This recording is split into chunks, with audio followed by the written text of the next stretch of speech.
哟，妹妹怎么了？这皮子味好重。芈月妹妹这身子可真金贵呀，王后在这忙活这么久，都没嫌味儿重。你这刚一来就受不住了。八子，你这是哪儿不舒服了？月妹妹，快坐下歇息。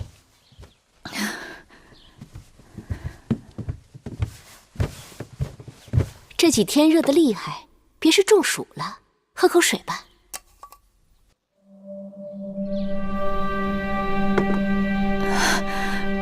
不知怎么的，我就突然觉得恶心。珍珠，去太医院叫太医。是。天气这么热，是人都会觉得不舒服。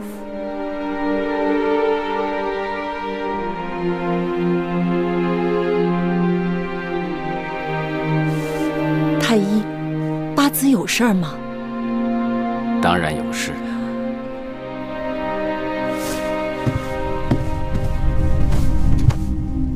禀告王后，芈八子有喜了。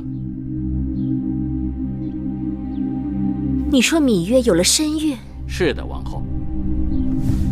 恭喜芈八子。恭喜八子。八子，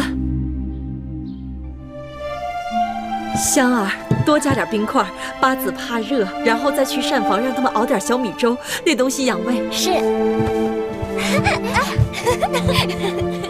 慧儿，再去拿个厚的软和的褥子过来。是。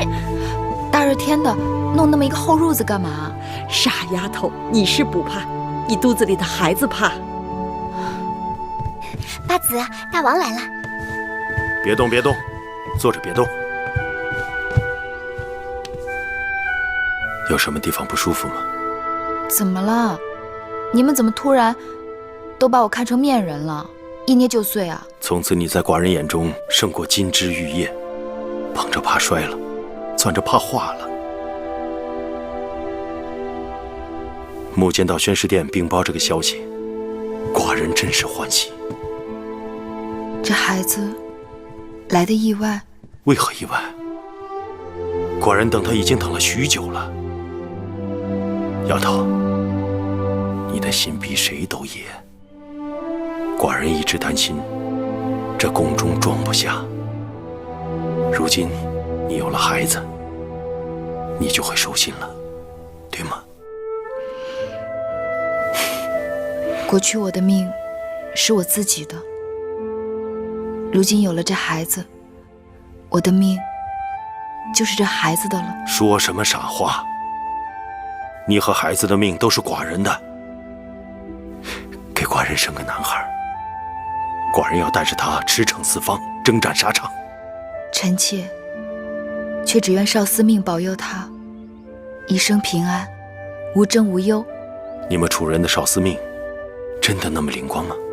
臣妾出生时，若非少司命庇佑，早就命丧黄泉了。好。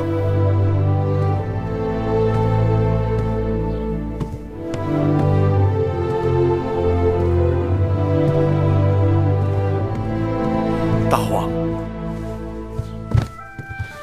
拜见大王。免礼。你八子有了身孕，寡人打算把八子的保胎安胎之事交给你们两人。李密，你主管诊脉下药，医治亲自调理芈月的饮食。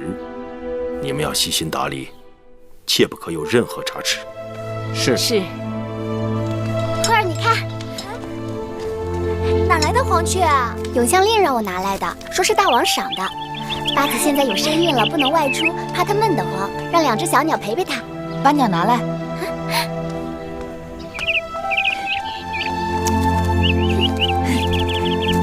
我从小喜欢打鸟，但从来没有把鸟关进笼子里。把它们挂在屋檐下吧，让它们日日给你和孩子唱歌。关在笼子里，本就是他们不情愿的，鸣叫又怎能动听？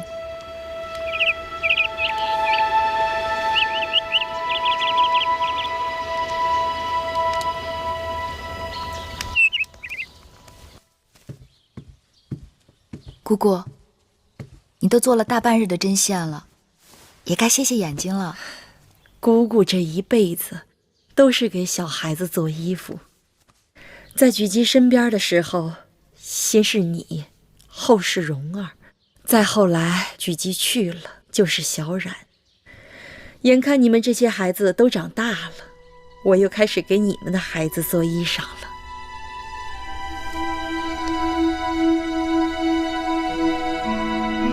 姑姑，我们都是你的孩子。姑姑能给你的孩子做衣裳，心里高兴。月儿也要有自己的骨肉了。要是你娘亲跟举基能看到，该有多好啊！娘亲和举基定想不到，我会有一日嫁到这秦宫来。以你小时候的野性子看，无论是嫁到哪个后宫，都是管束不住你的。可如今，我就跟那黄鸟一样，关进笼子，想飞也飞不出去了。这世间就再也没有以往的芈月了。智姑姑，八子该喝安胎药了。智姑姑，大王让你到慧院来照顾我，辛苦你了。只要你好，你腹中的胎儿好，我再辛苦都不算什么。女医治是看着你出生的人，如今又要看着你的孩子出生了，也是缘分。智姑姑，听你说起过你的独子金儿这2年到咸阳来做生意了，如今也该娶亲了吧？金儿去年娶的亲，眼下媳妇有了身孕，我也是要做祖母的人了。智姑姑好福气。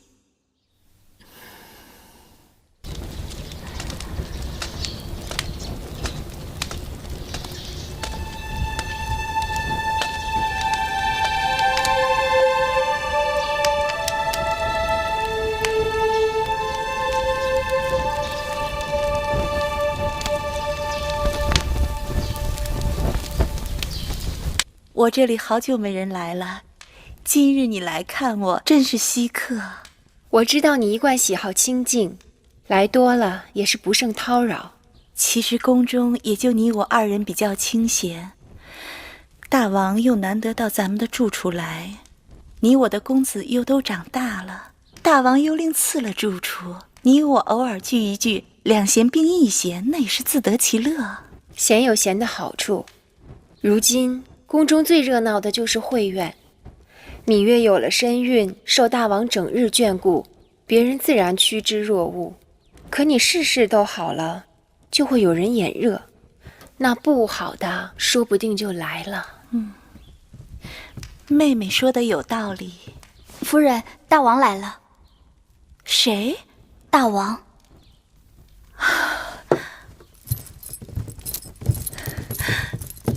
拜见见大王。好久都没有来了，闲着无事，来看看你。你也在这儿，可见寡人今日是来对了。多谢大王。宫中都说长宁殿清雅宁静，可惜太大，太过冷清。大王说的极是，偌大的宫殿只住着我们主仆几个人，自从焕儿搬出去，臣妾也觉得冷清了不少。既然嫌冷清，寡人就安排个人跟你一起住，如何？多谢大王体贴，臣妾正缺个妹妹作伴呢。你看芈月如何？刚才臣妾还和妹妹念叨起芈月，那真是臣妾之幸。芈月住的慧院过于荒僻简陋，也安排不开过多的奴婢。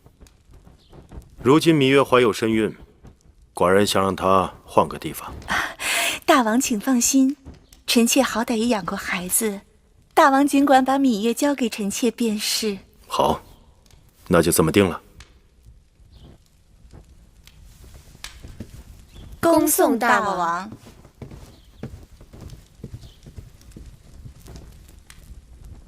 哎呀，真是怕什么就来什么。大王既然已经开口了，你推也推不掉，倒不如欣然接受。哎，看看啊，新鲜的萝卜。谢谢谢谢。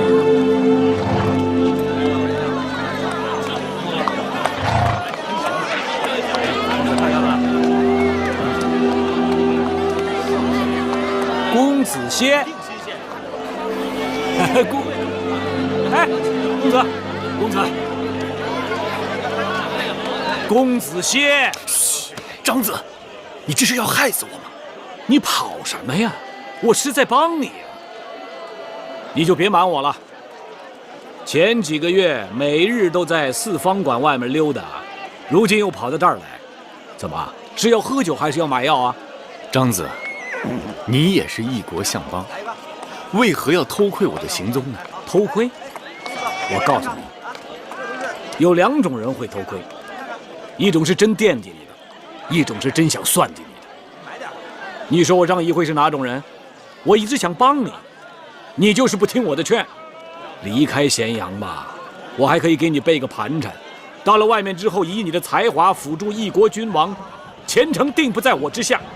像你眼下这样一意孤行、执迷不悟啊，你一定会累及他人，伤害无辜。张子，哎，两位来看一下，你的话也有道理，多谢你的奉劝。芈月也是太过分了。唐夫人毕竟是大王当太子时身边的旧人，在后宫的位分，除了王后，无人可比。让她住进长宁殿，也许过不了多久，芈月就想搬进交房殿来了。王后，你听说了吗？为了讨芈月的欢心，大王竟然让人在宫中给芈月建了个祭祀少司命的神祠。我们跟随王后嫁入秦国，哪个不是入乡随俗？祭祀朝拜，后宫都有定制，凭什么只有她能破例？还不是因为她有了身孕？有什么了不起的？后宫的女人哪个不会怀孕，哪个不会生孩子？你也服侍过大王，为何你就没有身孕？王后，我说那么多有何用？大王宠她，怀孕是迟早的事，有了身孕更得宠，也是情理之中。她没孩子时，大王宠她也就罢了，如今她有孩子了，若将来生出来的是位公子，那她说不定就会和王后你平起平坐了。她要真跟我平起平坐，那也是她的本事。王后，你们不要鼓噪了。长宁殿一事定是大王安排的。我与芈月是姐妹，大王把她安排在长宁殿，而不是交房殿。不知大王是顾忌我，还是猜忌我？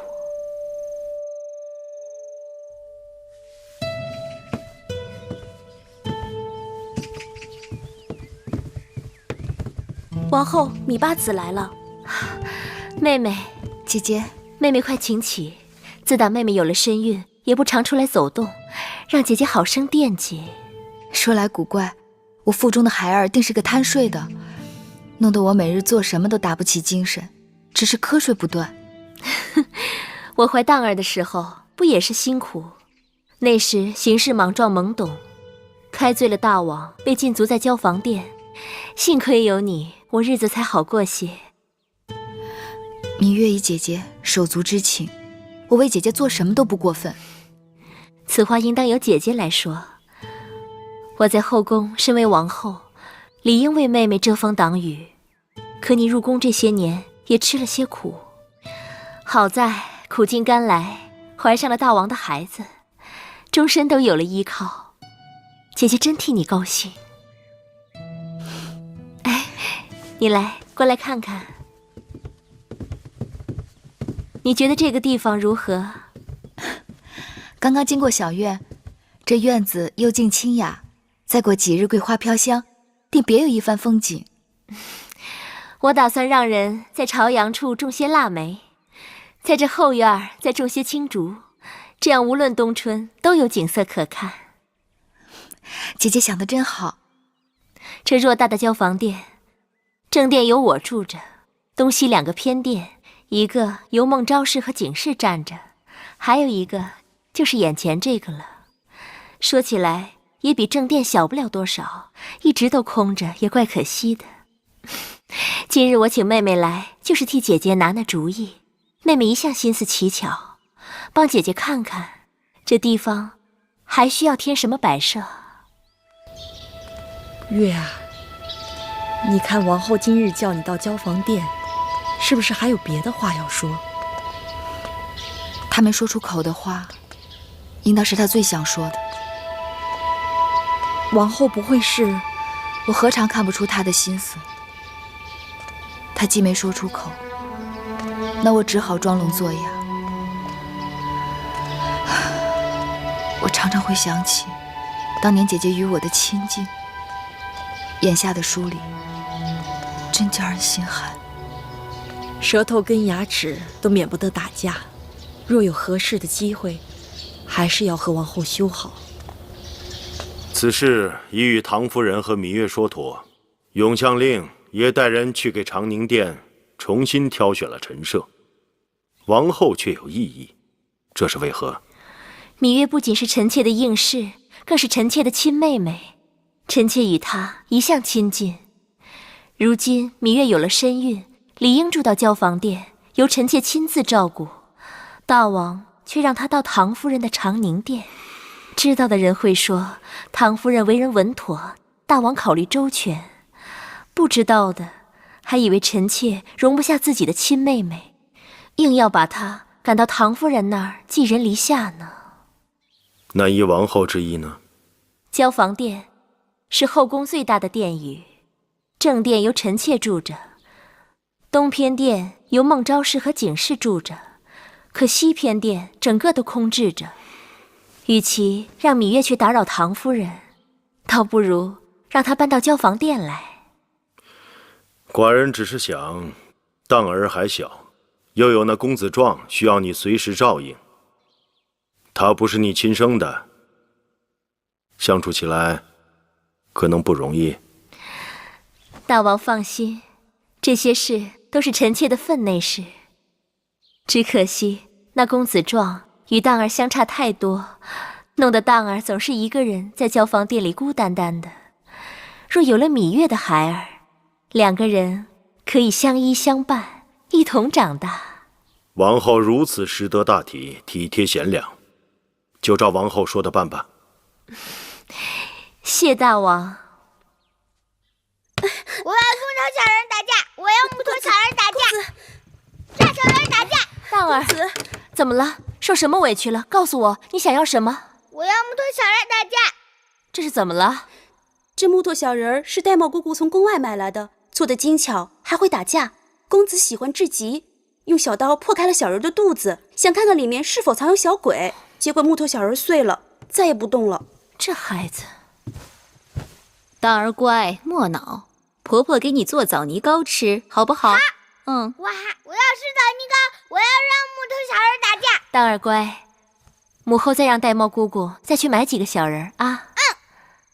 既然这样，玳瑁姑姑，明日你再去宫外叫那个匠人再给当儿多做几个小人，他要多少斤就给他多少斤好了。是。当儿，没事了啊。玳瑁姑姑再去给你拿几个小人。好。怎么样？看看我这桃仁，这是我店里的好东西，做的特别的精致，怎么样？啊，来一个啊，都是我自己做的啊，这有点意思。我向你打听一下啊，先前我记得在你这儿买过一对会打架的木头小儿啊，拿回去家里公子喜欢，想再买几对。早就没有了。你以为那是一般的小玩意儿啊？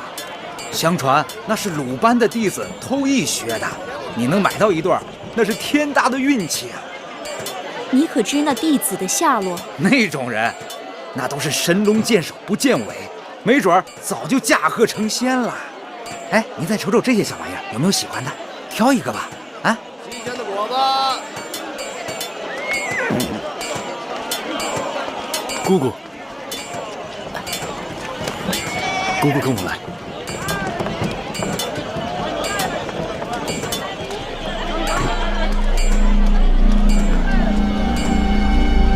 姑姑， 2月有余，你让子歇望眼欲穿。公子歇，不是我不想帮你，此事难办。玉儿可看了我的书信？姑姑还没有给玉儿。我把信给烧了。姑姑怎能如此狠心？只是你这封信来得太不是时候了。姑姑，子歇等你的回音，食不知味，夜不能寐。你为何不能成全子歇？不是我不想成全你，是太晚了。我望玉儿咫尺之间，玉儿望我阴阳之隔。我让她知道我还活着，有何不妥？你最好让她以为你已经死了，这样对她最好。我曾经听她亲口对魁姑说，世间再没有以往的芈月了。我不信，玉儿她不是那样的人。我要怎么说你才能相信呢？实话跟你说吧，她有了身孕，怀上了大王的孩子。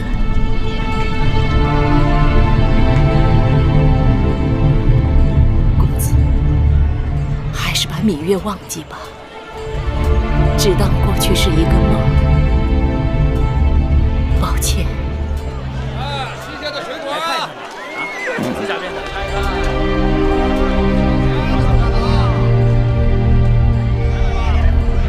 来这呢啊！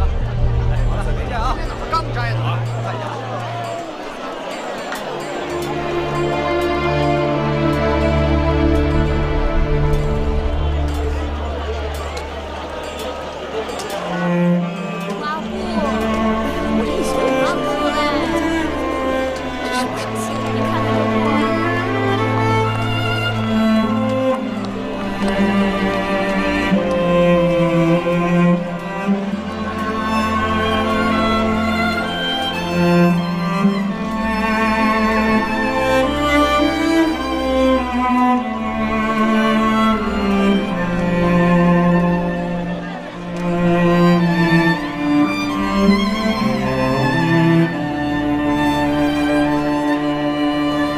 你可看清楚了，那真是公子歇，绝无差错。奴婢在楚国时跟公子歇见面又不是1次2次，音容笑貌一望便知。黄歇还活着，那这些年他到哪儿去了？为何现在才现身？奴婢跟着他走了很久，最后见他进了雍府。雍府？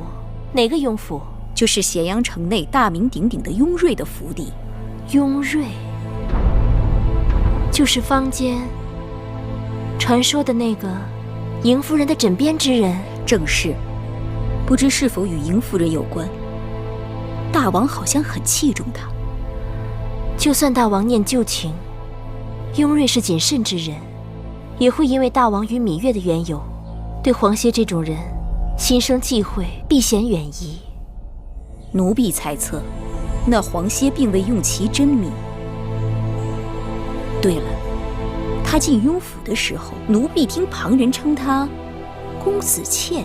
公子倩，公子歇，遇事真言半遮面。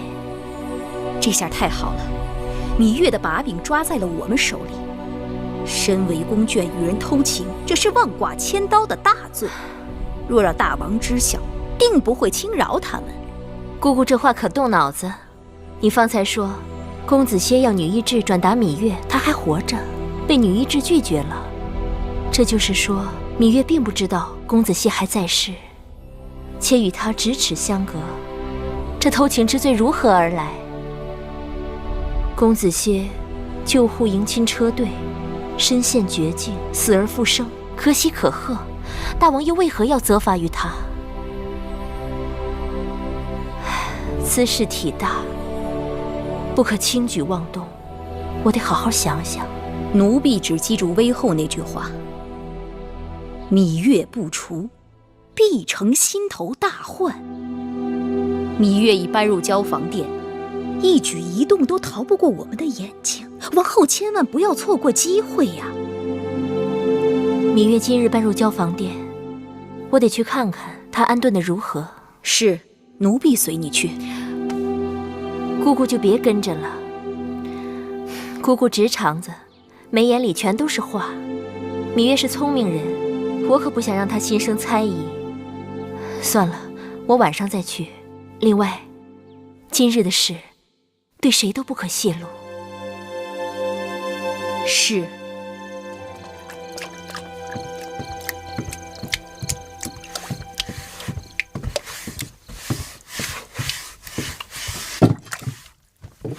刚开始啊，我还担心挺不容易一个好住处落空了，没想到这交房店比长宁殿还要好。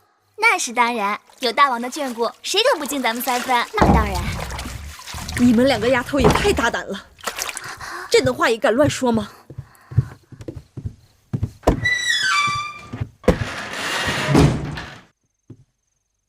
这儿是交房殿，王后才是一殿之主，这里不比会院冷僻肃静。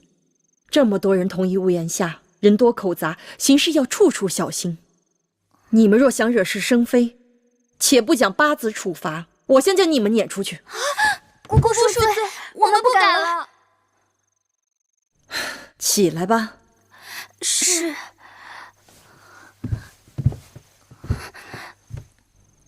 记住了，以后做事多用眼睛和耳朵，少用嘴。是。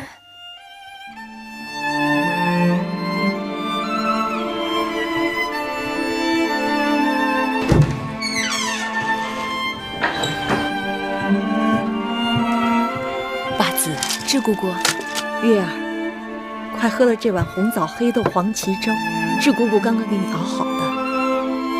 我眼下不饿，一会儿再喝吧。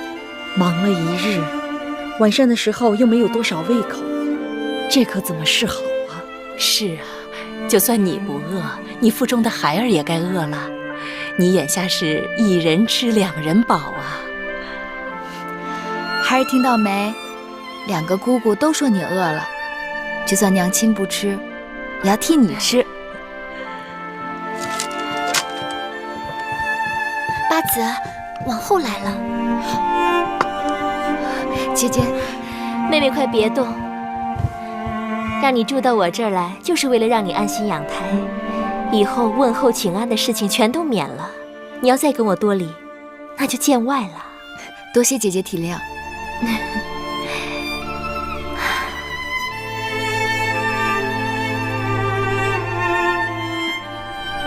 智姑姑让妹妹喝的，可是红枣黑豆黄芪粥啊？是。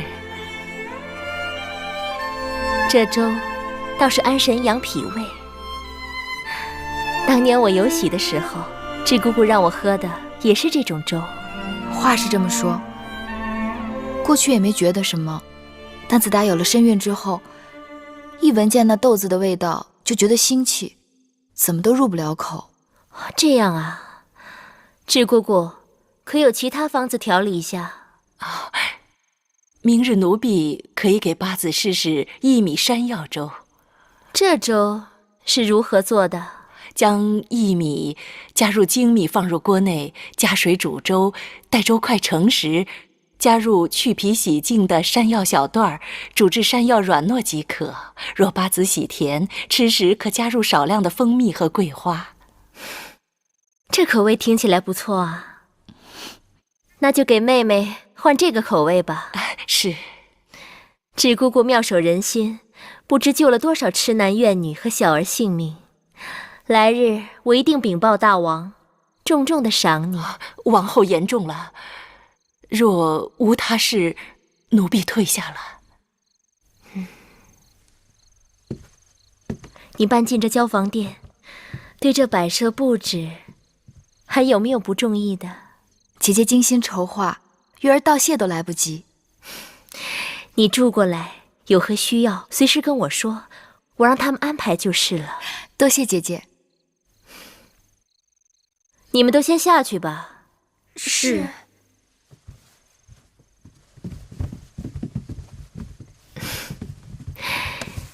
你我姐妹一同入秦宫几载，如今总算是住到了一处。想起当年在楚宫，你我一同住在高堂台，一起任性玩耍，有多少快活。姐姐，你还记得这个吗？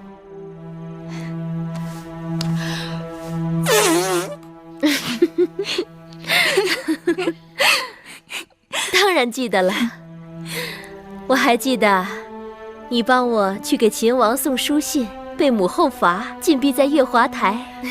幸亏公子歇拼了命的救你，你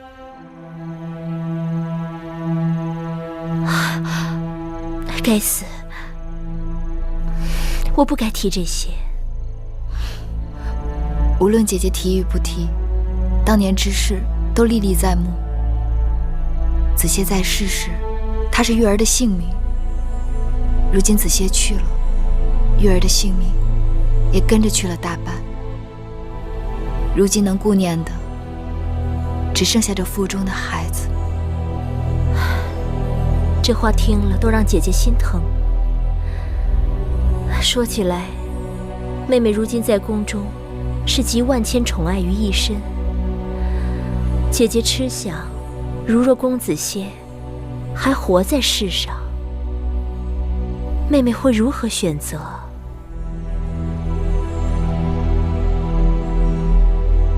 姐姐，若是能让子歇复生，就算赴汤蹈火，我也要。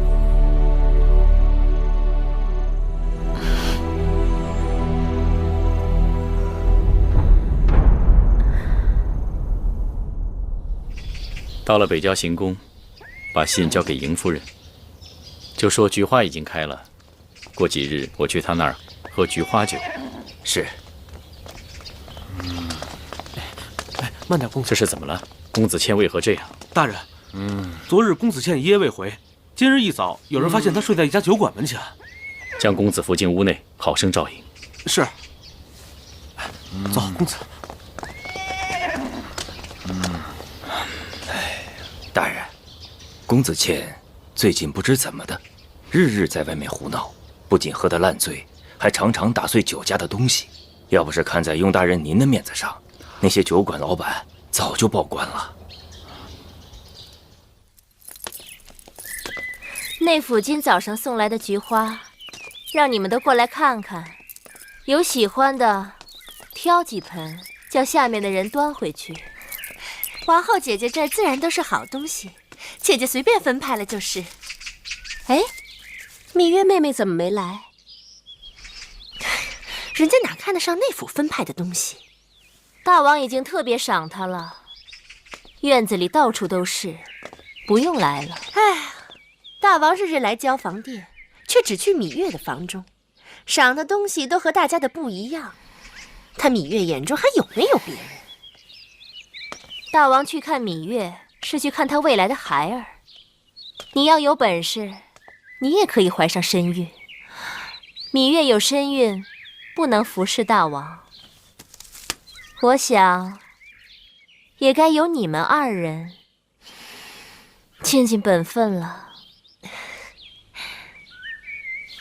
孟昭氏虽然年长，但行事不如景氏，稳妥细致。我已经跟木坚说了，今夜就由景氏去承明殿，侍候大王。多谢王后。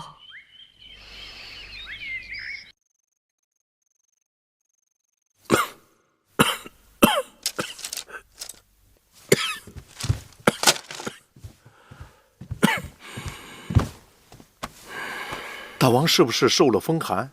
怎么突然咳嗽起来了？大王，要不要来碗梨粥啊？那东西清热去火，祛痰止咳。也好，寡人刚好有些饿了。老奴去拿。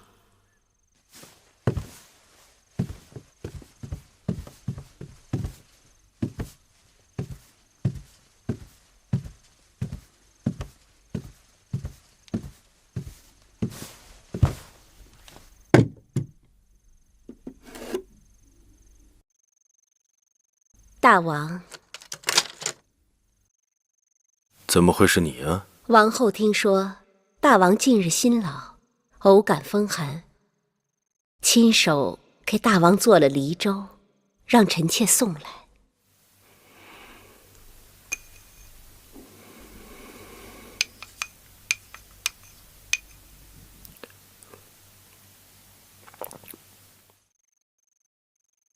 不错。寡人知道，做这粥不胜繁琐，要给梨去皮去核，捣烂过滤取汁，还要用精米小火慢慢熬粥。往后又要照料2个孩儿，管理后宫已经够辛苦，他何苦要做这种事情？王后对大王一往情深，只要大王安康，王后不辞劳愿。我的王后真是个温婉贤淑的女子。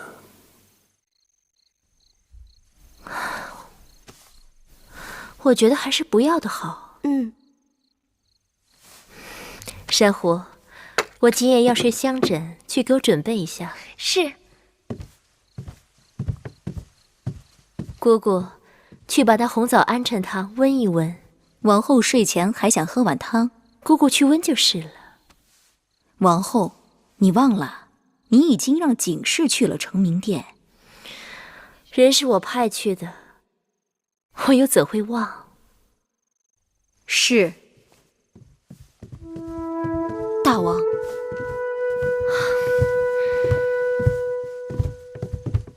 臣妾见过大王。王后今夜光彩照人。臣妾身为后宫表率，没有蓬头垢面，便被大王打去。寡人今日喝了你亲手做的梨粥，突然想过来看看你。臣妾知道大王政务繁忙，不敢肆意打扰，只想提醒大王保重身体。王后温柔敦厚，是寡人之大幸。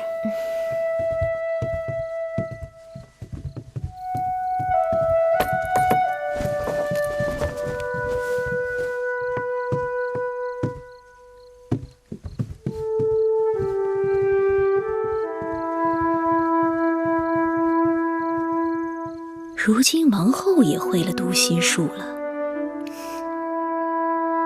公子，接着。公子真厉害。大儿的力气大得惊人，这木球我拿起来都费力，他随手一丢数10次都不用停歇的。寡人的孩子自然英武不凡，但像荡儿这样的神力，的确少见。王后，快给我扔过来！接着。大王，吃个点心吧。啊。公子真厉害。看来上天命中注定，要荡儿助他父王扫荡诸国，称霸中原。寡人欣慰，10几个儿女，一个比一个更有出息。眼下芈月也有了身孕，芈月聪慧，她的孩儿必像母亲。记住啊，记住。荡儿尚武，勇武果断。芈月的孩儿应当上文才好，一文一武，助我营祀扫荡天下，定摧枯拉朽，势如破竹。来，扔过来给父王。来，接着。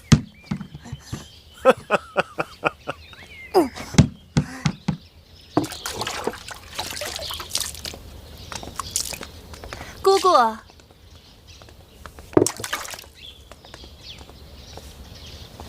王后可在殿中？王后去看望芈月了。唉，王后真是体恤宫中姐妹。就说那芈月怀孕，王后隔3差5的就往西偏殿跑，如此精心呵护，我看着都眼红。是啊，那芈月若知个好歹倒也罢了，就怕她不知好歹，辜负了大王跟王后对她的一片苦心呢。姑姑此话大有深意。你们退下。是。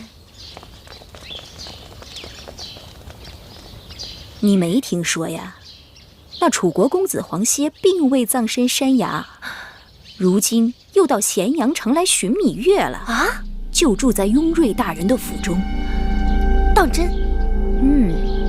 芈月宠冠后宫，如今又怀有身孕，她可知道此事？知道又能怎么样啊？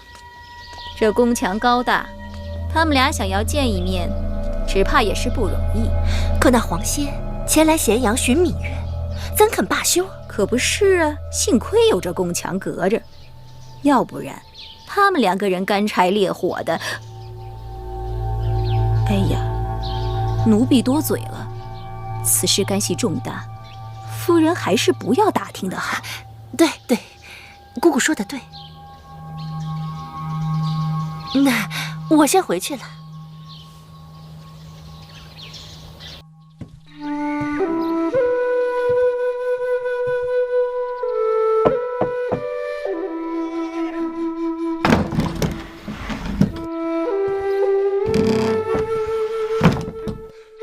公子感觉可好些了？在下言语失德，举止无状，让雍公子见笑了。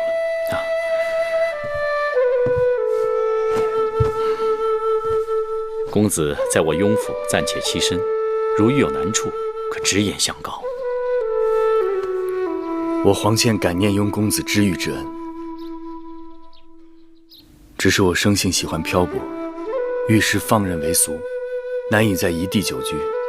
过几日，我便打算离开咸阳，回楚国了。公子有经纬天下之术，乃盖世英才。若公子执意要走，盘缠自有雍瑞筹措。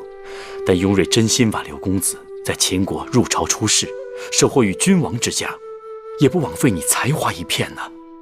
子倩领会公子一番好意，只是我的本性不堪出世，去意已决。你打一出世，就倚靠少司命垂帘庇护。大王特意在宫中修了少司命神祠，以后初一15的吉日，我们都可以来祭祀了。本来想约姐姐一同去的，可姐姐说樊长史久病不愈，她要去探望一下樊长史。米八子恕罪，奴婢有要事相告。你是何人？为何如此慌张？奴婢也是豁出了性命，若不是事关公子歇，奴婢怎敢这般鲁莽？无论子歇如何，他已经不在人世了。八子错了，公子歇他没死，就在咸阳。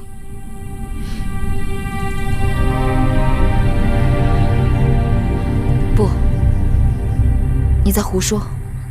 我亲眼见到子歇，他掉落悬崖，我还去他葬身之处寻找，可有见到他尸身。如今他寄人篱下，改名换姓，只是苦于无法联络到八子。你是何人？怎知不是狂女？我也是楚国人，在楚宫中伺候太子恒。南薰殿曾经失盗，幸亏公子歇出面，为我洗清了嫌疑。王后出嫁时，我被指派为粗使奴婢陪嫁到秦宫。公子歇曾对我有大恩，奴婢愿以命相陪。谁人能证明你说的是实话？姑姑可以去盘询女医治。公子歇在世的事，他早已知晓。公子歇还曾经托他带书信给八子。这里不是说话之地，过几日我找机会再与八子联络。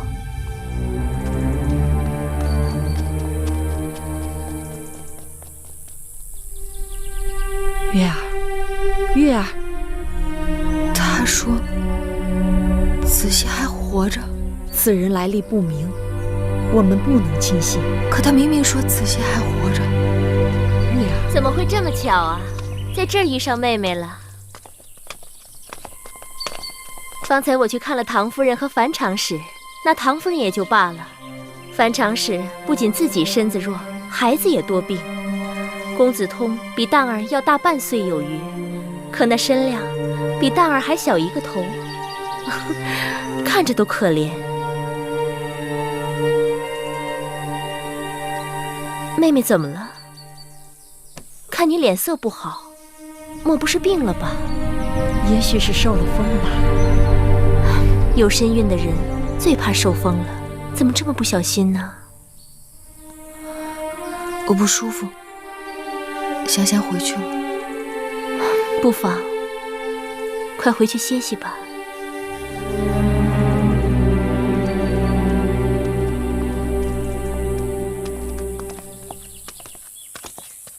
我今日一早看见他还好好的，怎么说病就病了？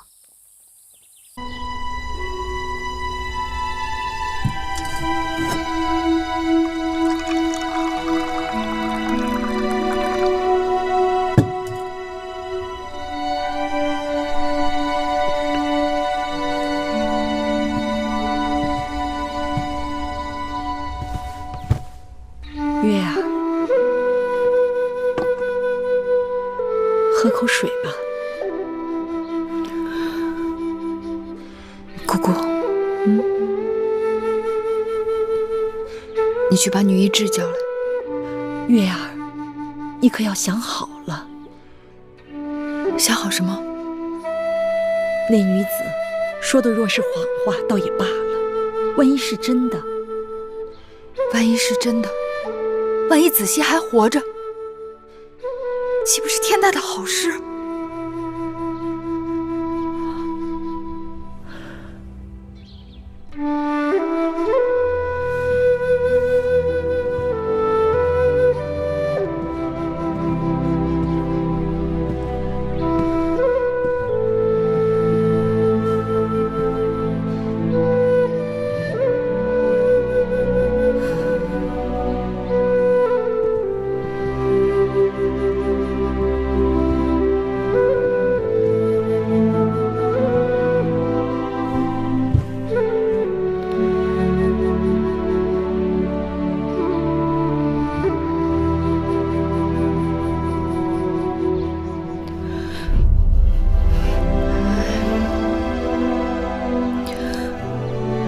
芈月是姑姑亲手接生的，在楚宫，姑姑有几次救过我的性命，姑姑不会骗我，对吗？对。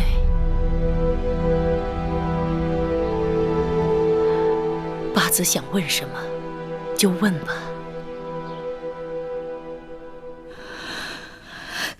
子歇，他没有死，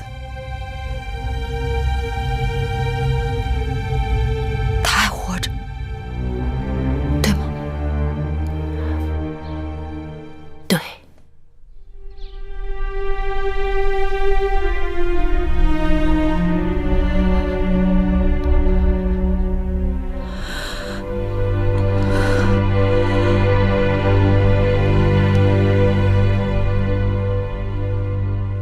子歇他在咸阳，他在找我。你见过他，对吗？对。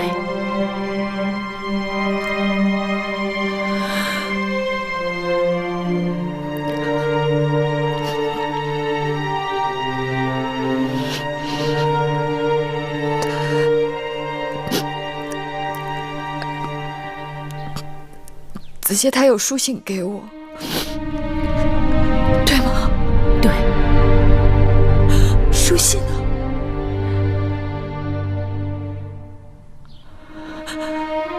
奴婢烧了。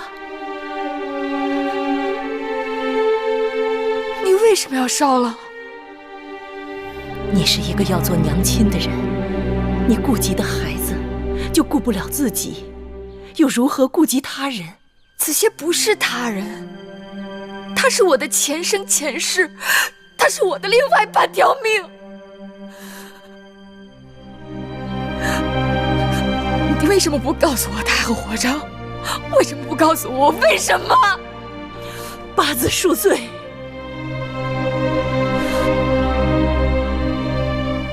奴婢也是无奈。如今你在宫中，深得大王的恩宠。现在又怀上了大王的孩子，你已身不由己。公子歇与你情分再深，都是昨夜星辰，也只能有缘无分，何苦再要纠葛一回？我在宫中种种，都是因为我以为子歇不在了。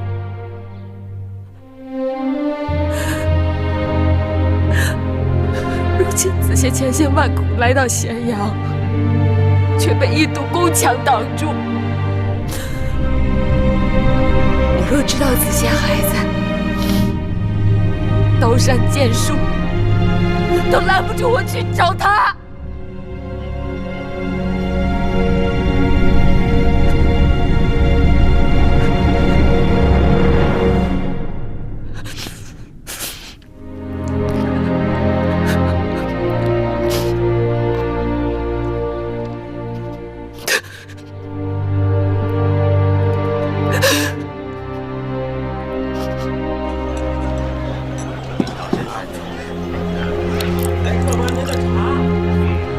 小二，来了，再来壶酒。好嘞，客官您稍等。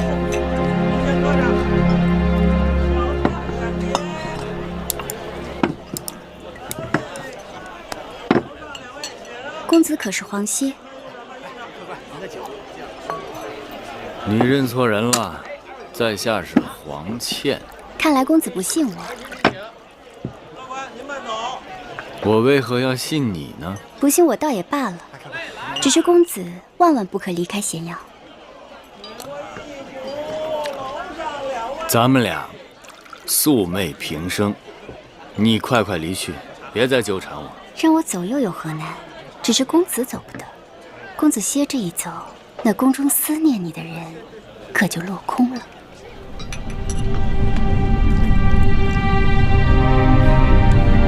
你说什么？公子不必诧异，芈月已经知道你在咸阳了。公子，该说的话我已经说完了。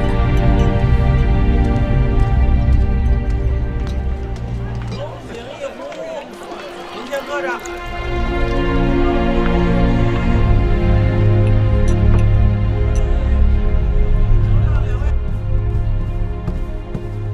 大人，张子、张相来了。公子，哟，雍公子。啊，张子，张子今日怎么得空来我雍府？人家都是金屋藏娇，你这儿反倒卧虎藏龙。我张仪再忙，不还得来关照一二？啊，张子要么不来，来了就拿我打趣。我雍府乃寻常之地，哪有龙虎可藏？你信不过我，还是真的眼拙。你曾告诉我，你有一个门客从楚国来的，是吧？楚国四方馆还记得吗？你说的可是公子倩？公子倩是何人？我只知道楚国的才子公子歇在府上已经住了许久了。公子歇？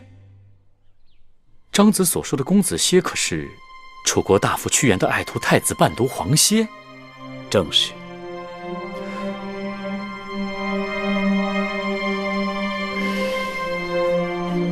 我一直就怀疑他的来历，但怎么就没往黄歇那儿想呢？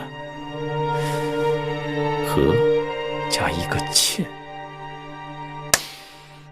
可不就是歇吗？我怎么能被这障眼法给骗了呢？也不能怪公子疏于洞察。公子且瞒你，必定有他的苦衷。张子的意思是说，他为了宫中的芈月。我不止一次的劝他离开咸阳，他执意不肯。可这几日，我见他去意已决。实不相瞒，我一直派人盯着他，就这几日情形不太对头，只怕知道公子身份的不止你我二人，很难瞒住一些人的耳目。更让我忧虑的是，要是一旦有人拿他和芈月做文章，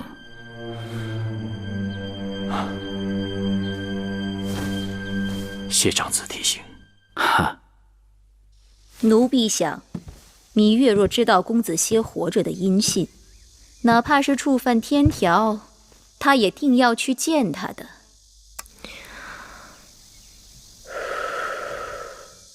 他们俩也是郎才女貌，缘分未尽。可万一大王知道了怎么办？大王如若知道了，那就是大王的事了。反正我从来都不知晓公子燮还活着，也不知道芈月与他有来往。王后就打算这么隐瞒下去？姑姑真是好笑，我什么都不知道，何来隐瞒？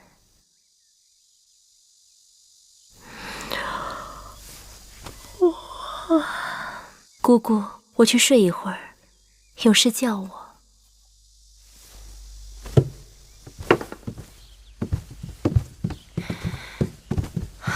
夫人，把我教你的那些话传到了吗？是。好，事到如今，下一步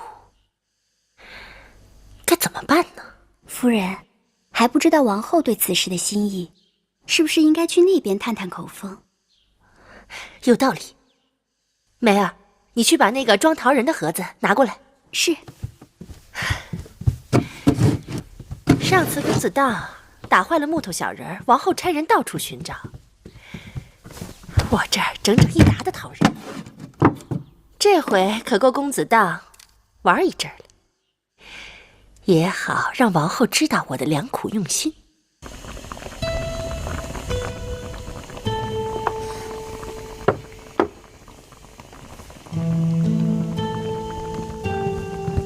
姑姑一个人品茶，好消闲呢。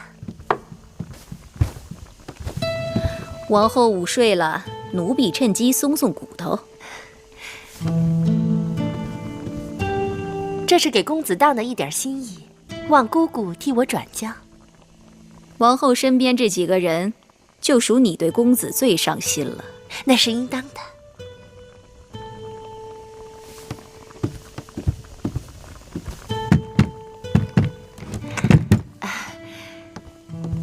姑姑上次提起那黄歇之事，不知王后有何打算？王后跟芈月是亲姐妹，总是能袒护便袒护着。可这万一要是出了什么差池，大王的面子往哪儿放啊？是啊，王后顾及姐妹情谊，可这后宫又有什么东西能比得上大王的恩宠？依靠谁都不如依靠大王稳妥。大王最看重的就是身边的人对他一心一意、忠贞不二。可惜呀，王后曾叮嘱，此事万万不可走漏风声。别人若问起，王后也只能是毫不知情。对呀，那是当然的。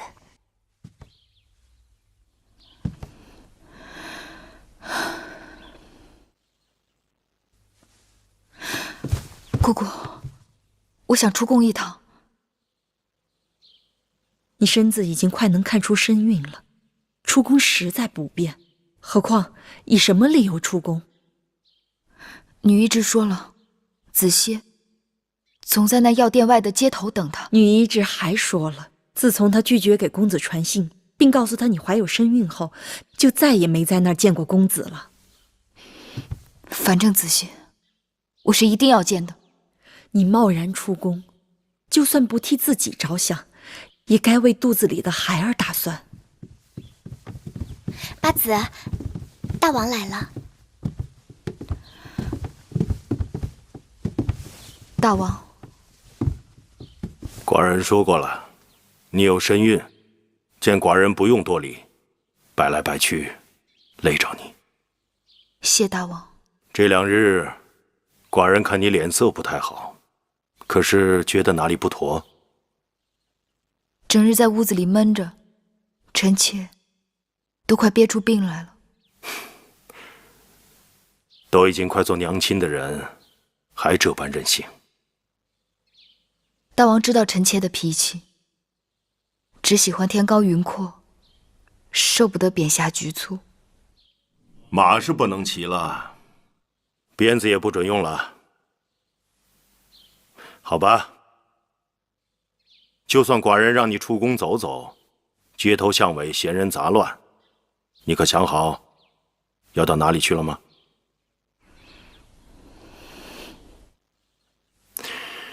要不还是去四方馆散散心吧。那地方，你不是喜欢吗？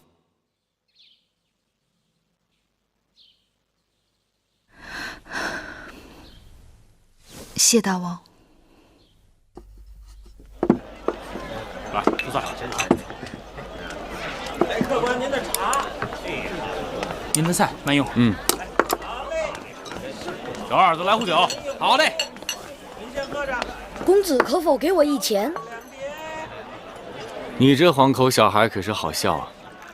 你我又不相识，我为何要给你1钱？可是刚刚那个人说，要我把话传给你，一定会给我1钱。那要看这话值不值这1钱。那个人说，2日后是15，有故人，故人约你未时在四方馆见面。你是说2日后和我相见？2日后四方馆，可值1钱。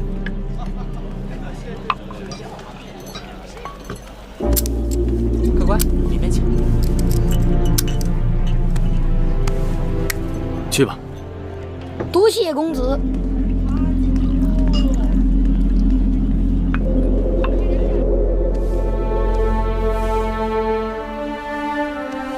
离小公子出世还有几月，他四季的衣服该是都做全了。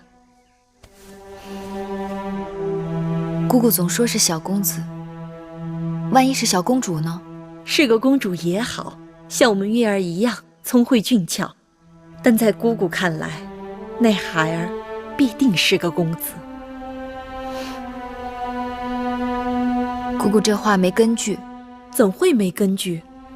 姑姑梦里头看到的，明明是个小公子，粉雕玉琢一般，在宫里跑来跑去，还跟我笑。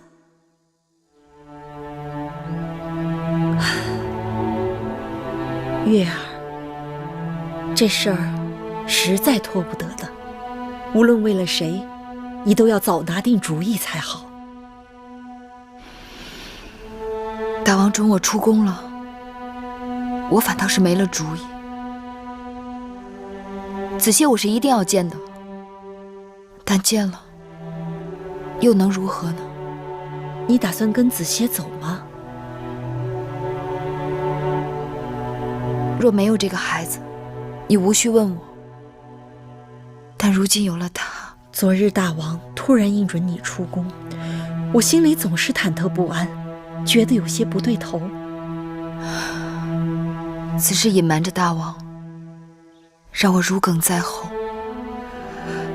大王待我情深意重，我若不跟子歇走，会悔恨终生。但若跟了子歇走，恐怕又会愧疚毕生。我是替你害怕，此事若大王不知晓，倒也罢了，不然怎能轻易放手？大王，他若是对我狠心，我倒是坦然。姑姑，慧儿这儿有个画谜，你能猜得出来吗？这上面只画了一群羊，别的什么都没有。你们从哪里来的这个东西？一群羊，没头没脑的。刚才我在交房店外面碰到一个面生的姑姑，她给的我这个画谜，说若是猜不出，可以请八子和姑姑帮忙，定能知道谜底。我和慧儿想了很久都不得要领，所以来找夫人和姑姑。我看看。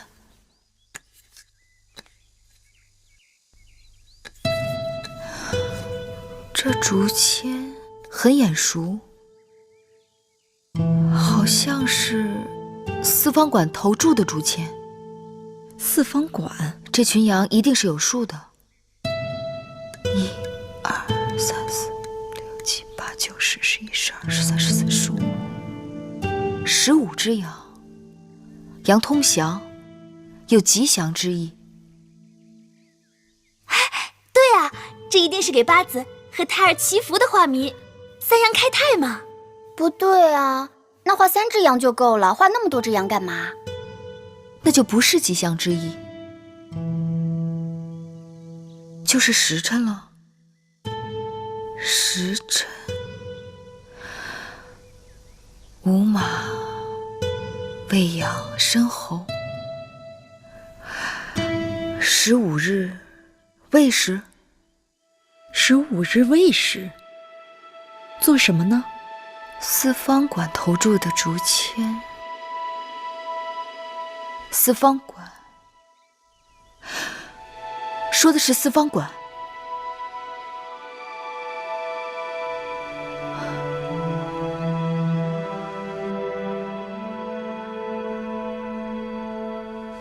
据报，公孙衍呢，正在游说魏、赵、韩、燕、楚、齐6国君王合纵攻秦。公孙衍的口舌之功不可小觑，魏国就不要讲了，齐国也算是始作俑者。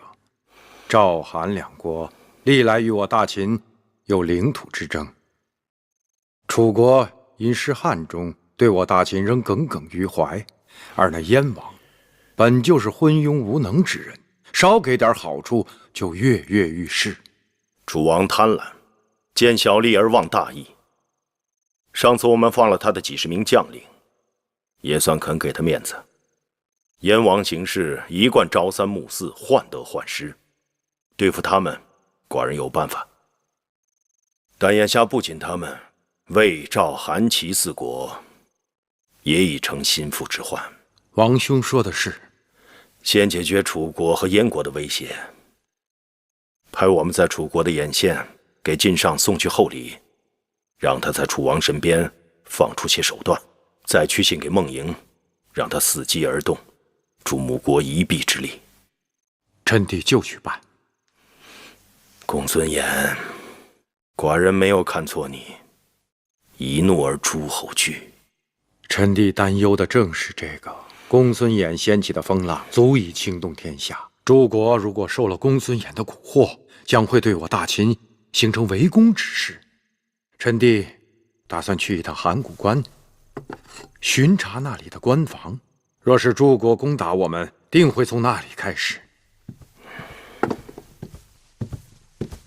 大王，芈八子来了，让他进来。是。那臣弟告退了。好。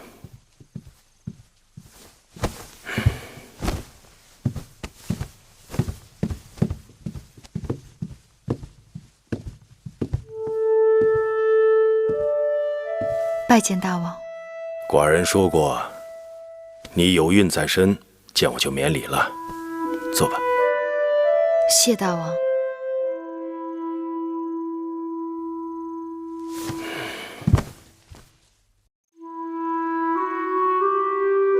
公孙衍对寡人和大秦怨恨难消，正游走于6国当中，打算联合诸国攻打大秦。那不是要面临一场恶战？我大秦自建国以来，都是从战火中走出来的。寡人的父兄们不畏战，寡人又何尝畏战？可是猛虎不敌群狼，秦国眼下会不会寡不敌众？好在诸国君王从来都是各有算盘。公孙衍即使说服各诸侯同意出兵，但调动协调各国兵马粮草也非易事。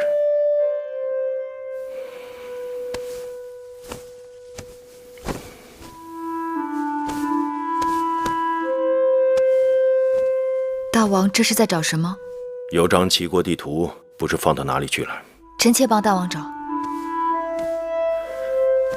自你有孕，很少到承明殿来。寡人的书简奏章文书无人整理，乱得很。手边的东西，转眼就不见了。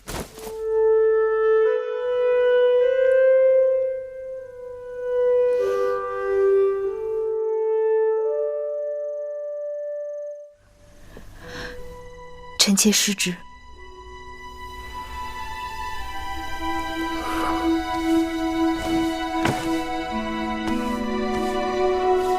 也怪不得你。此刻你腹中的孩儿比寡人重要。等寡人的孩儿落地，你再来承明殿给寡人整理书简文书。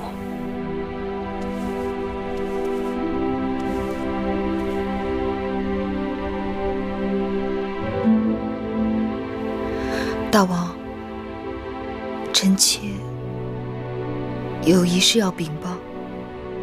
说吧。明日臣妾想出宫一趟。寡人已准许你出宫，只是切勿莽撞，要记得照顾好自己和寡人的孩儿。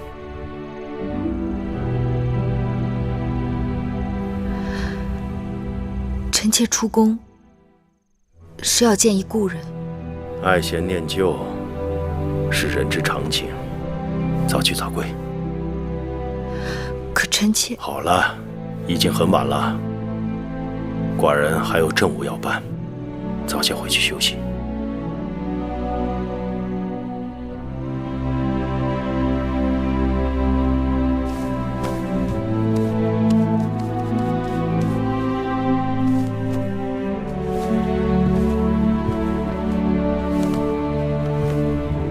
臣妾告退。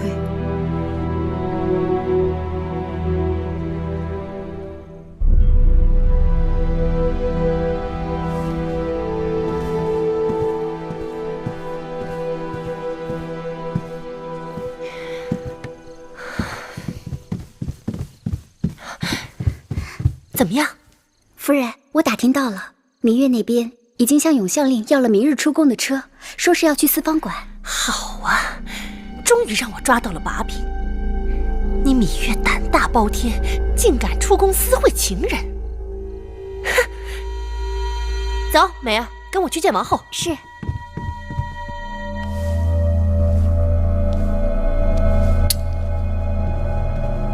王后，孟昭氏来了。他来干什么？那奴婢回了他。不用，让他进来吧。是。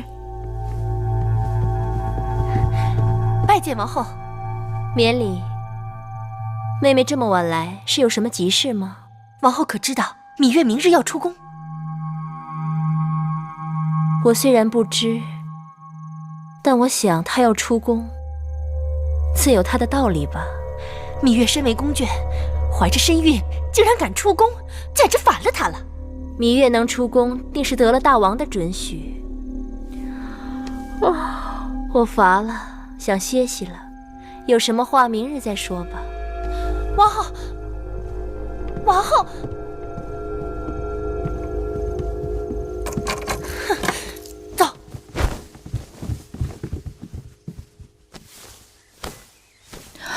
好在衣裳肥大，倒也看不出什么。到那种男人成堆的地方去，还要见一个死而复生的人，我这心还没出门就开始跳得厉害。姑姑不用担心，一切有月儿担当。走吧。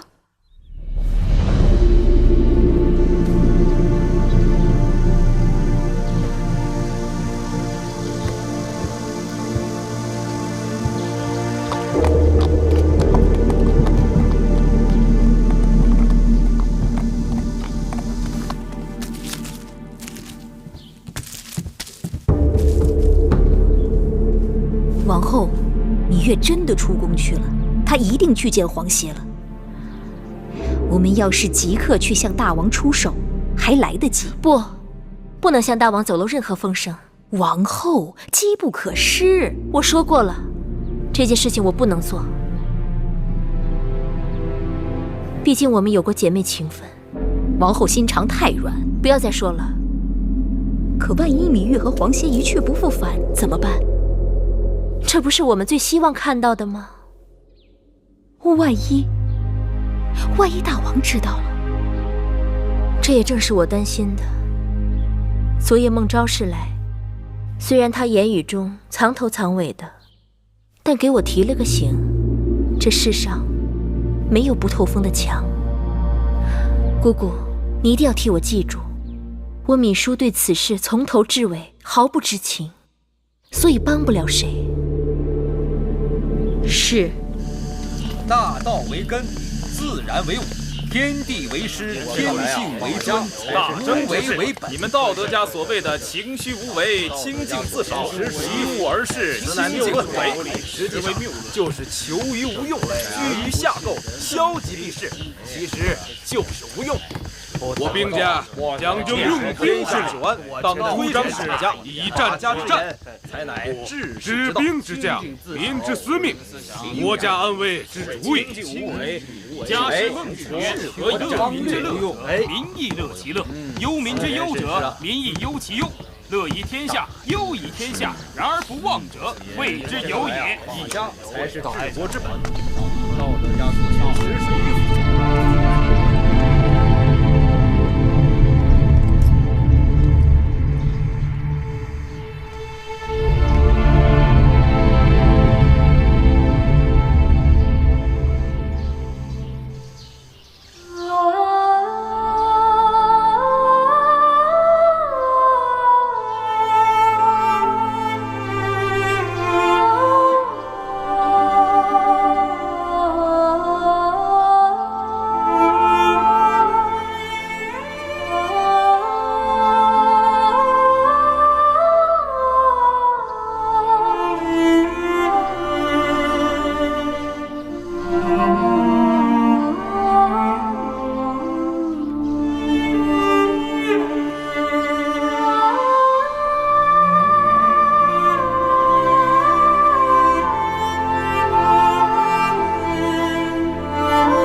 你死而复生，我为你高兴。如今世上的人都以为我死了。不，你一直在我心里。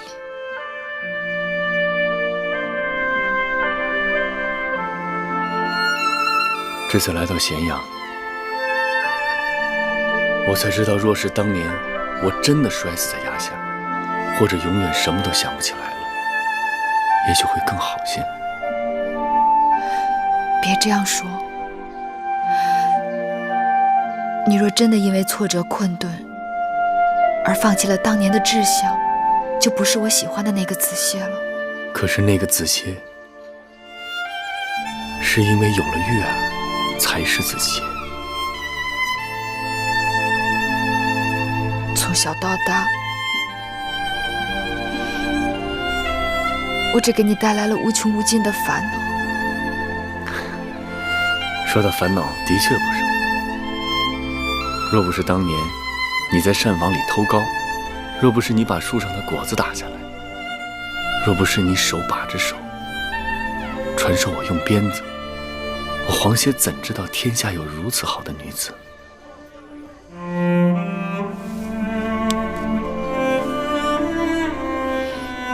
子歇愿意天天陪着月儿，月儿就是我日日的盼头。别说了，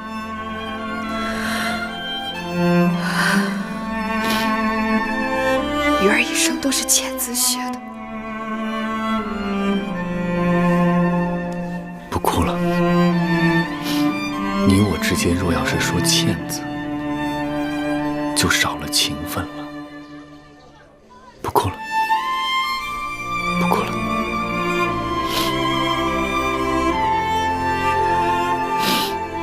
我已打定了主意，明日申时离开咸阳。你是否愿意跟我一起走？你要走，还这么着急？为后一死，如今楚国也无人追究我逃婚之罪名，屈子前日派人送来了书信，望我归主。你跟我一块儿走吧。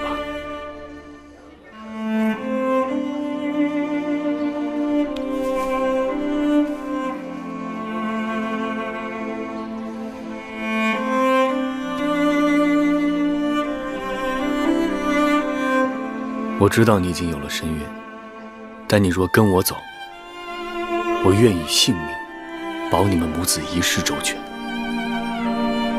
这次虽然没有黄鸟，没有枣树，但我仍会雇好一辆车，在城外等你。可月儿已不是原来的那个月儿了。在我眼里，月儿永远是那个月儿。答应我，你会来。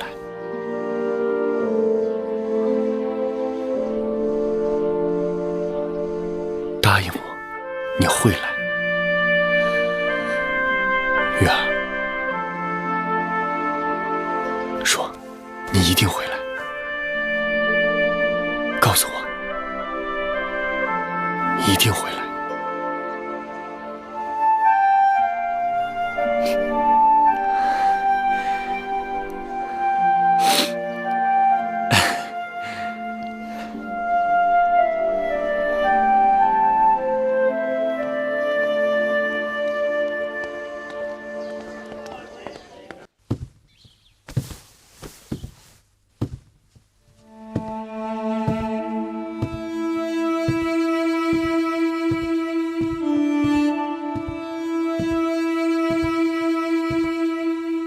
大王，已是酉时了，您还没吃一口东西呢，给您传膳吧。寡人不饿。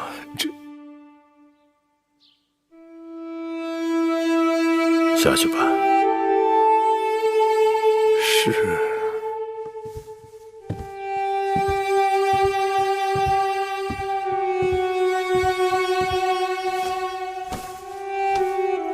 这么说，芈月真的要走了？奴婢派珍珠假作过去送东西，只见那边两个小丫头欢天喜地，说芈月今日从外头回来，样子古怪，不是年节的，却赏了他们俩人不少东西，让他们俩以为芈月在外边捡了宝呢。这不是明摆着要散伙打发人吗？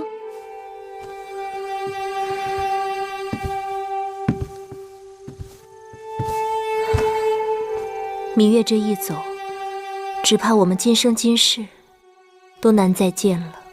走了这个霸星，王后在宫里也能睡个安稳觉了。姑姑嘴里唠叨着霸星这些年，我不信，都快被你说信了。威后对奴婢恩重如山，没了芈月，奴婢答应威后的事情总算有了了结。唉，要不是怕芈月多心，我真该去她那里看一看，也算是送她一程。王后歇息吧。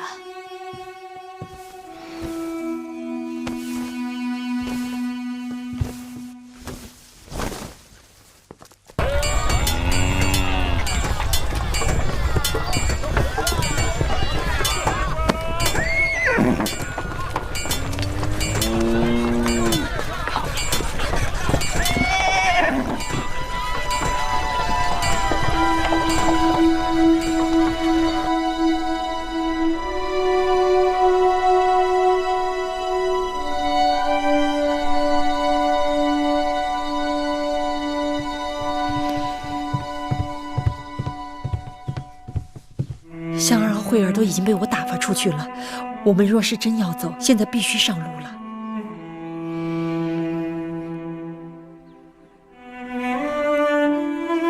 昨日子歇，他和我说了许多，但有一人，他从头至尾就没有提及。我能猜到，他为何不提他？他若提起大王，只怕你不会答应跟他走。是啊，我心里放不下，我不可能不想到大王。想到大王，我就拿不动这包袱，走不动路。事到如今，你顾不上两头了。是，姑姑说的对。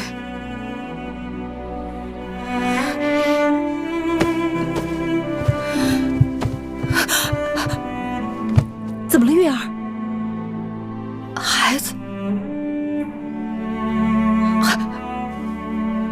孩子在动，他在动。快坐下歇歇。我从没有过这样的感觉，我实实在在感觉到他在动。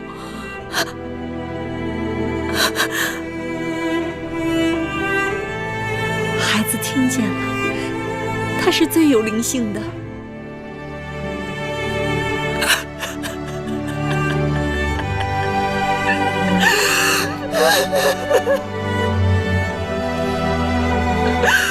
我不可能不想到大王。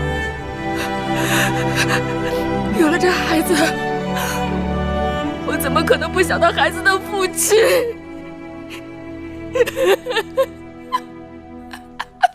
月儿，月儿，好了，月儿。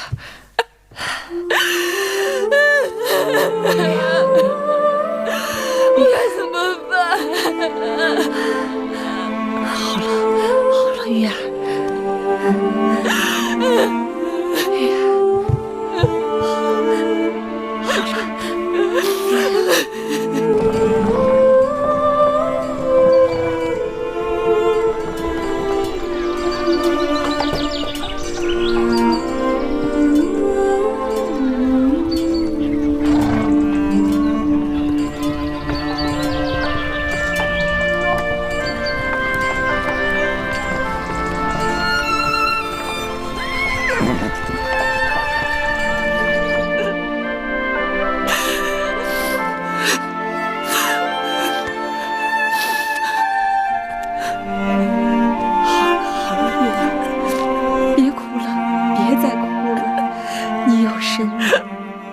哭下去，身子会坏了。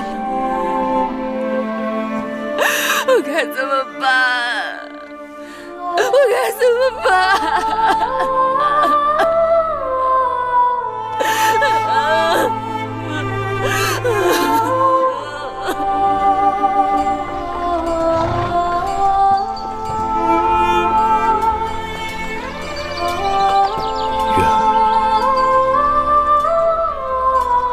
你的心意，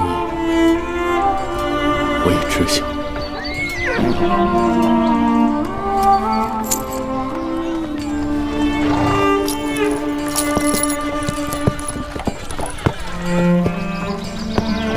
无论怎样，我心里永远有一块地方是留给你的。我走了，我走了。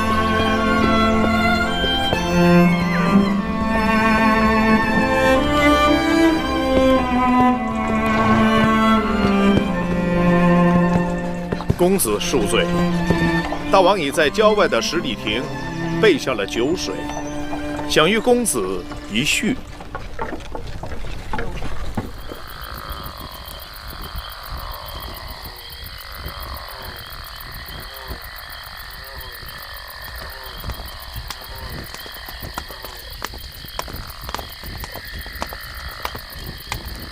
大王，黄歇到了。大王，黄公子，你我影都一别数年，今日咸阳再会，实是令人欣喜。当初寡人曾劝说你到秦国来，你婉言拒绝了。如今你身在秦国，寡人若不尽地主之谊，就让你悄然离去，岂不有些遗憾？谢大王厚爱。寡人仅备薄酒一杯，略表心意。公子不远万里来到秦国，何必离去匆匆？我本是死里逃生之人，既然死过一回，对人世就有更多的留恋和亏欠。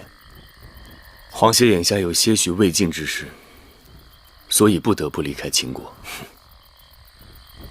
想当年，公子少年才俊，与寡人在郢都驿馆畅谈天下，恍若昨日。如今能见故人，甚好。寡人承揽天下英才，公子何不留在秦国，与寡人共谋天下？我已离家乡多日，当早日返回家乡，与亲人团聚。好男儿志在四方，求田问舍，其英雄所为。屈夫子在楚国召我返乡，弟子誓师，敬同于父，所以我应当在屈夫子门下侍奉，怎敢效法天下英雄？如此，当真可惜了。公子请。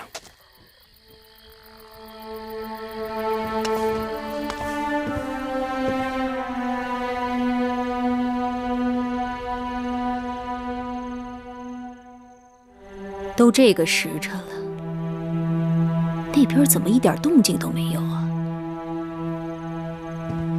王后，要不奴婢再让珍珠去打探一下，看看究竟是怎么回事。姑姑不用去了，去也无用。王后此话何意？芈月，她不会走了。为什么不走？这个我也不知，但我猜想，她不会走。芈月没有道理不走啊！她跟黄歇情投意合，不是发誓要白头偕老吗？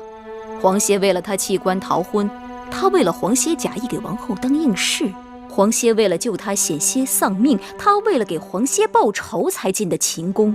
如今王后千方百计要成全，水到渠成，她怎么反而不走了？我也曾和姑姑想的一样，可惜岁月如斯，物是人非。这些年经历了这些事，就算黄歇还是过去的黄歇，芈月已经不是过去的芈月了，是我想错了。这么说，他想要的已经不是他当初想要的东西，更不是他该得的东西。姑姑不要说了，这是命。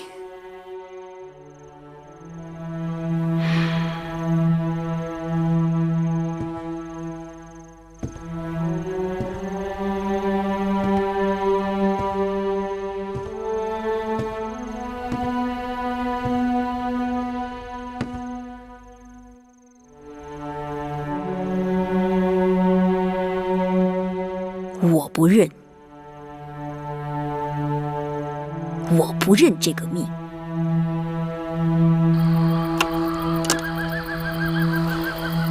公子或许已经听说，诸国在公孙衍挑唆下，正准备联合伐秦。楚国身为大国，应有自己的盘算，不该为他人所用。望公子能说服楚王，不要与秦国为敌。即使争霸天下，就要各显其能。黄歇回楚之后，不会故意与秦国为敌，但会更多的为楚国做打算。前次秦楚开战，令楚国丧失汉中600里，恐怕楚王此刻如鲠在喉。公子人品贵重，可惜不能为寡人所用。来，寡人敬公子一杯。大王请。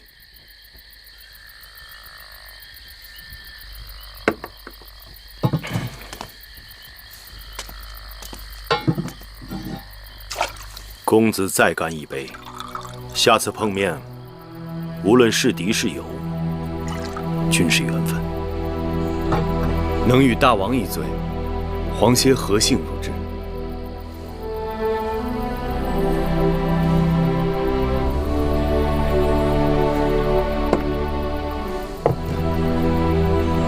这第3杯，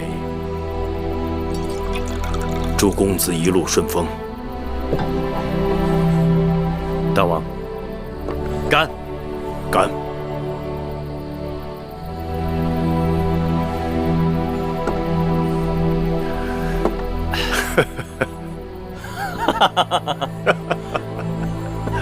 干！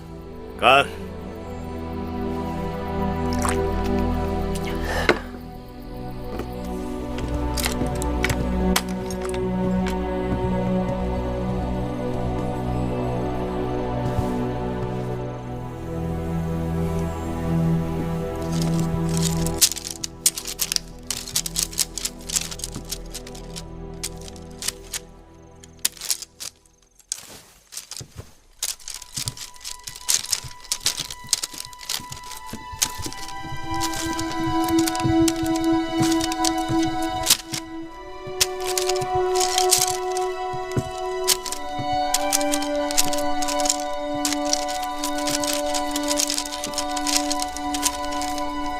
小丫头，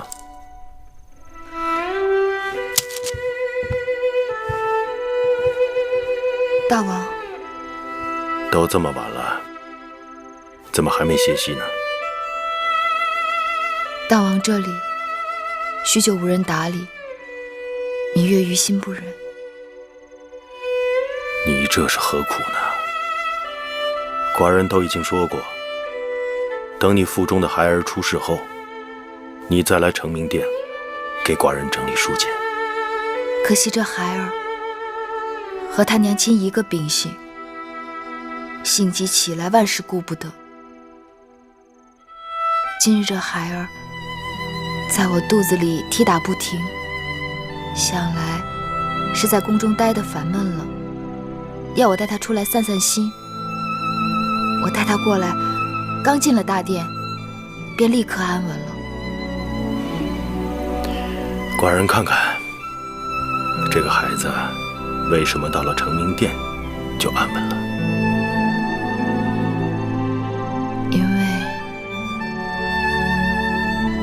因为成明殿疏营四壁，墨香四溢。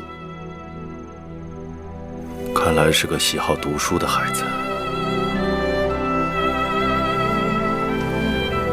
记得寡人第一次遇上孩子娘亲的时候，却以为她是个只知晓用鞭子的野丫头，谁料竟与书斋有缘。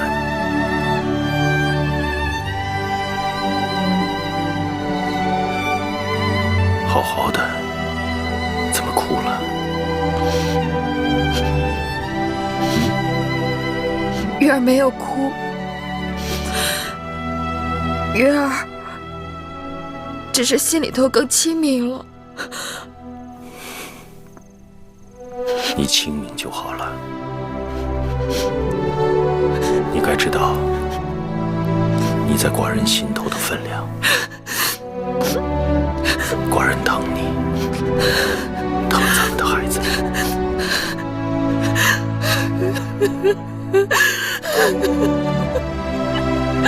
大王，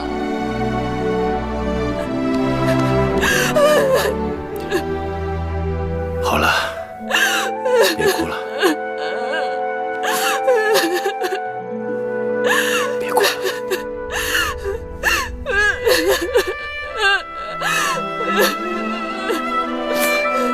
好了好了，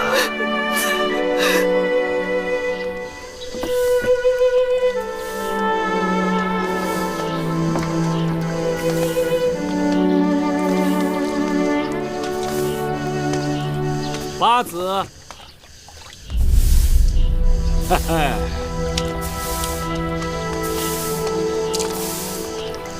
张子久违了。八子，多日未见，这果实已经成熟了，啊！哈哈哈哈！大王唤我到成明殿议事，公事一完，办点私事，来看看你。张子是我一直想见又不得见的人，你若再不来看我，我就去见你了。张仪做什么不妥之事，让你如此惦记？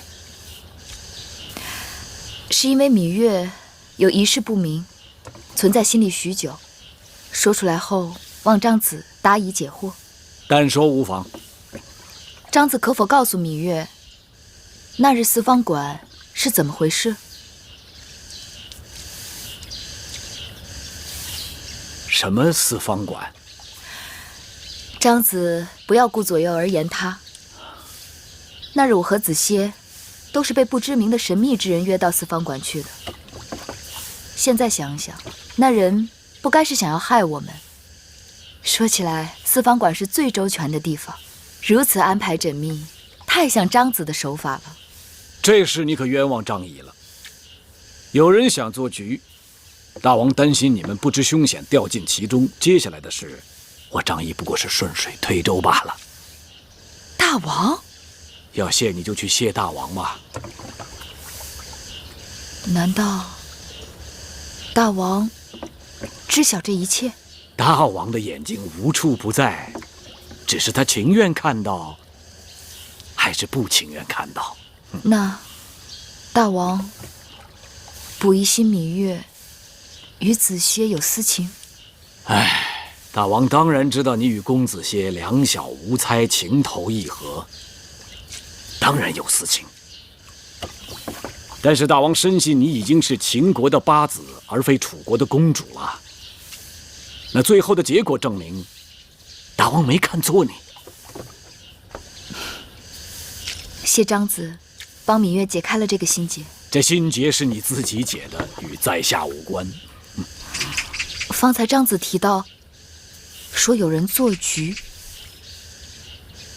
这事有些蹊跷啊。做局的人藏匿很深，我想大王多半是因为揣摩不透对方的用意，所以把这事暂且放一放。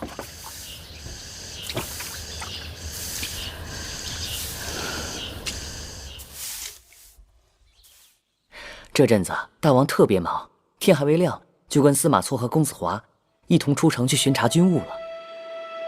这样看来，函谷关外的风声是日渐紧起来了。我们还是回去吧。恭送八子。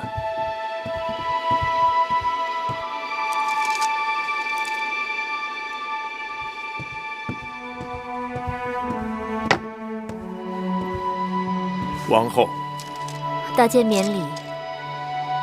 大王说，监管兵器制造的大公爷叫工匠们研制出一批新的兵器，正好处理子也从函谷关回来了，要和他一起去看那些兵器。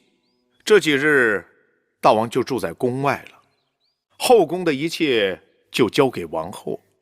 大王还说，宫中有王后主持，他很放心。知道了。那老奴就告退了。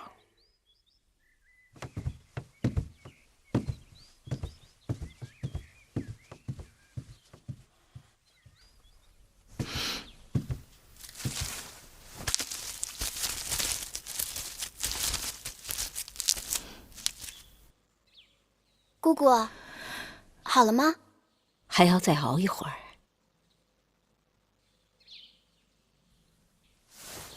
姑姑，女医治去哪儿了？怎么换了个姑姑？啊，听说女医治在咸阳街头被恶霸打劫，头上伤得厉害啊！王后那边只好临时指派了艾姑姑来照料你。女医治伤得重吗？都被抢了些什么？据说是买草药的钱。秦国实行连坐之法，轻罪用重刑。那街头恶棍竟敢光天化日之下抢劫智姑姑，这胆子也太大了。是啊，